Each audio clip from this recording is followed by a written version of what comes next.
নমস্কাৰ বন্ধুসকল, আজি আকৌ এটা গুৰুত্বপূৰ্ণ ভিডিঅ'লৈ সকলোকে স্বাগতম জনাইছোঁ।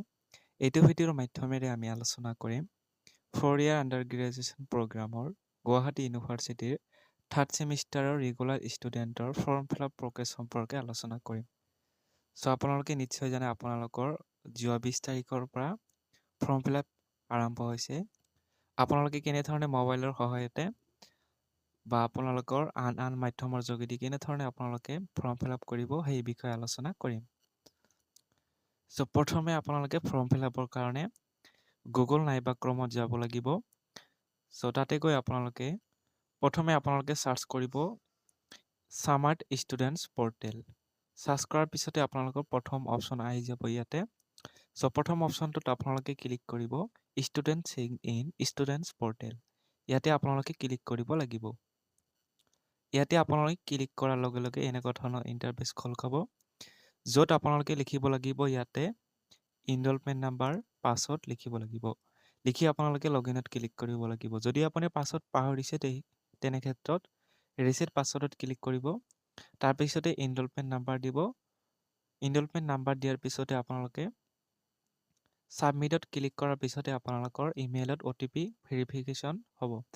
ভেৰিফিকেশ্যন কৰি আপোনালোকে নিউ পাছৱৰ্ড কনফাৰ্ম পাছৱৰ্ড দি তাৰপিছতে আকৌ এইটো লগইন কৰিব লাগিব। লগইন কৰি আপোনালোকে এনেধৰণে লগইনত ক্লিক কৰিব আকৌ।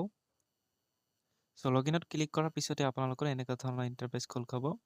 চ' এনেকুৱা ধৰণৰ ইণ্টাৰফেচ খোল কৰাৰ লগে লগে আপোনালোকে কি কৰিব লাগিব এক্সামিনেশ্যন ছেকশ্যন ইয়াতে ক্লিক কৰিব লাগিব।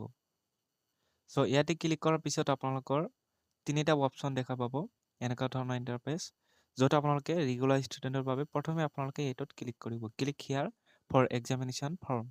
চ' ইয়াতে ক্লিক কৰিব লাগিব। চ' তাতে ক্লিক কৰাৰ পিছতে আপোনালোকে এনেকুৱা ধৰণৰ ইণ্টাৰফেচ খোল খাব। তাতে ক্লিক কৰাৰ পিছতে আপোনালোকৰ এনেকুৱা ধৰণৰ ইণ্টাৰফেচ খোল খাব। চ' ইয়াতে আপোনালোকে অলপ তলত আহিব লাগিব। তলত অহাৰ পিছত আপোনালোকে ইয়াতে চাব, ইয়াতে আপোনালোকে select your PWD personnel with disability এইখিনি আপোনালোকে চিলেক্ট কৰিব। চ' যদি এইখিনি ইয়াৰ PWD ইয়াৰ অৰ্থ হৈছে শাৰীৰিকভাৱে সক্ষম তেনেকুৱা ধৰণৰ ব্যক্তিৰ বাবে দিয়া হৈছে। গতিকে আপুনি জেনেৰেল ষ্টুডেণ্ট সাধাৰণ ষ্টুডেণ্টৰ কাৰণে আপুনি ইয়াতে ক্লিক কৰাৰ পিছতে নট এপ্লিকেবল বুলি এটা অপশ্যন আহিব। প্ৰথমতে সেইটো ক্লিক কৰিব। নট এপ্লিকেশ্যন আপোনালোকে নট এপ্লিকেবল এইটো এপ্লিকেবলত আপুনি ক্লিক কৰাৰ পিছতে আপুনি অলপ তলত আহিব। চ' আপুনি অলপ তলত আহি ছাবমিট অপশ্যন দেখা পাব ইয়াতে। চ' ছাবমিট অপশ্যনত আপুনি ক্লিক কৰিব লাগিব। চ' ছাবমিট অপশ্যনটো এনেকুৱা ধৰণৰ আপোনালোকৰ নট এপ্লিকেবল বুলি চিলেক্ট কৰিব লাগিব। আৰু যদি কোনোবা শাৰীৰিকভাৱে সক্ষম আছে তেনে ক্ষেত্ৰত এইবিলাক দিব লাগিব, যিটো আপুনি সমস্যা সেইটো দিব লাগিব। সাধাৰণ ষ্টুডেণ্টৰ কাৰণে নট এপ্লিকেবল বুলি দি আপোনালোকে ছাবমিটত ক্লিক কৰিব। চ' ছাবমিটত অপশ্যন আপোনালোকে সেইটো ক্লিক কৰাৰ পিছতে আপোনালোকৰ তলত আহিব। তলত আহি ইয়াতে চাব পাৰিব click here for examination fee payment. So' ইয়াতে আপুনি ক্লিক কৰিব লাগিব। চ' ক্লিক কৰাৰ পিছতে আপুনি আপোনাৰ নাম ইয়াতে চাব পাৰিব, ৰেফাৰেঞ্চ নাম্বাৰ। তাৰপিছতে 1230 টকা পে'মেণ্ট কৰিব লাগিব। Next click here to make payment ইয়াতে ক্লিক কৰিব লাগিব।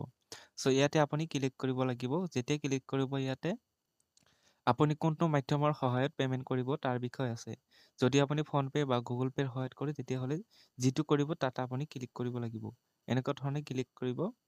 ইয়াতে ফোনপে' গুগল পে' পে'টিএম চব আছে, গতিকে যিটোৰ সহায়ত পে'মেণ্ট কৰিব তাত ক্লিক কৰিব লাগিব। চ' ক্লিক কৰাৰ পিছত আপোনালোকে অলপ স্ক্ৰল কৰিলে ইয়াতে দেখা পাব তলত কণ্টিনিউত ক্লিক কৰিব লাগিব। চ' আকৌ আপোনালোকৰ আগত এনেকুৱা ধৰণৰ ইণ্টাৰফেচ খোল খাব, য'ত আপোনালোকে তলত লিখা পাব এনেধৰণে দেখা পাব কণ্টিনিউ এজ পে'। চ' আপুনি কণ্টিনিউ পে'ত ক্লিক কৰিব লাগিব। ইয়াতে যিটো অপশ্যন দেখা পাইছে ইয়াতে ক্লিক কৰিব লাগিব। তাতে ক্লিক কৰাৰ পিছত আপোনালোকৰ যিটো পে'মেণ্ট সেইখিনি আপোনালোকৰ অট'মেটিক 1230 আহি যাব। তাৰপিছতে আপুনি ইয়াতে ক্লিক কৰি পে'মেণ্টখিনি কৰি দিব। পে'মেণ্টখিনি কৰাৰ পিছত আপুনি অলপ 3 ছেকেণ্ড বা 4 ছেকেণ্ডমান সময় অলপ ল'ব। আপুনি বেক নামাৰি তাতে ৰৈ থাকিব। ৰৈ থোৱাৰ পিছতে আপোনালোকৰ তলত যেনেধৰণে দেখা পাইছে এনেকুৱা ধৰণে দেখা পাব। চ' এনেধৰণে আপোনাৰ পে'মেণ্ট হ'ব। ইয়াতে লিখা আছে this will only take a few seconds.